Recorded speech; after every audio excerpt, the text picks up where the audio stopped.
Feeling a bit sleepy, feeling like a nice lie down in a comfy bed would be just what you need? Well, whatever you do, don't sleep in a deathbed because it will eat you alive. As B-movie horrors go, Deathbed, the bed that eats, might be one of the corniest and laughable ones we've ever seen, yet it has a charm about it that makes for an interesting watch. The movie opens with the sounds of a large four-poster bed snoring and grunting while a man complains about being stuck behind a painting on the wall.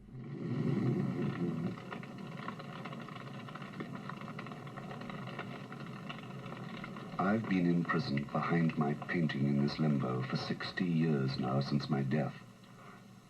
I think half that time I've spent in listening to that monster snore. To say this is a confusing start might be an understatement, but the sound effects are incredibly amusing. The bed wakes up with a yawn as a young couple approach the abandoned house that holds the bed. They get in and start fooling around while the bed helps itself to the apples and wine they brought before it turns its attention to them.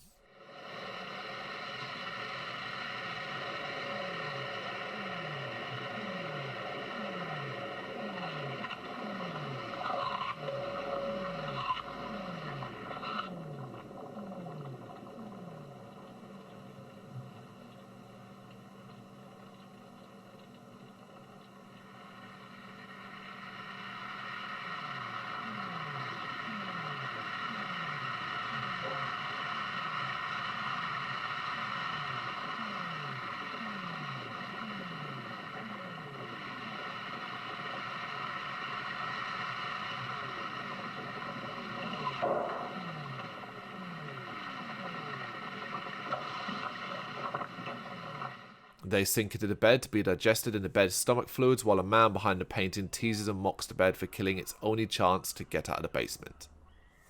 You see, long ago a demon fell in love with a woman, turned itself human and had sex with her in the bed. She died in the process and the demon, heartbroken, cried tears of blood onto the bed, turning it into the monster it is now. Over time the bed has killed every owner and user except for the man behind the painting, who it condemned to immortality watching from behind. The bed is used to having its way with all guests who arrive, until 3 women turn up and find it.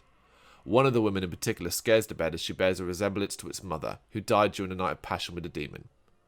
Unwilling to let her leave, she is trapped until her brother arrives, having been looking for her.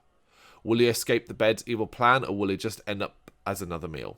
One of the more impressive things about Deathbed, the bed that eats, is the dreamlike, surreal nature of the film. The internal conversations, the narration by the man behind the painting, and the way in which the bed feeding is filmed creates a really enjoyable atmosphere.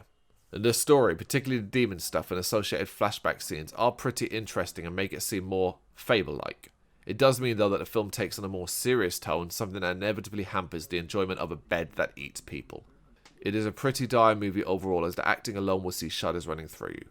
Cringeworthy almost all the way through, with more wooden dialogue delivery than your average Forrest.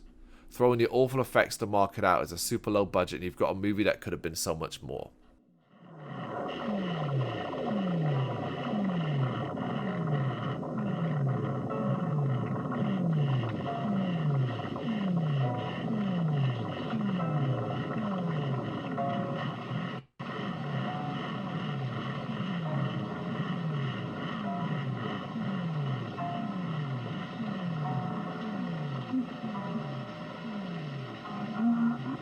The biggest problem with Deathbed is it just doesn't seem to know what kind of movie it wants to be.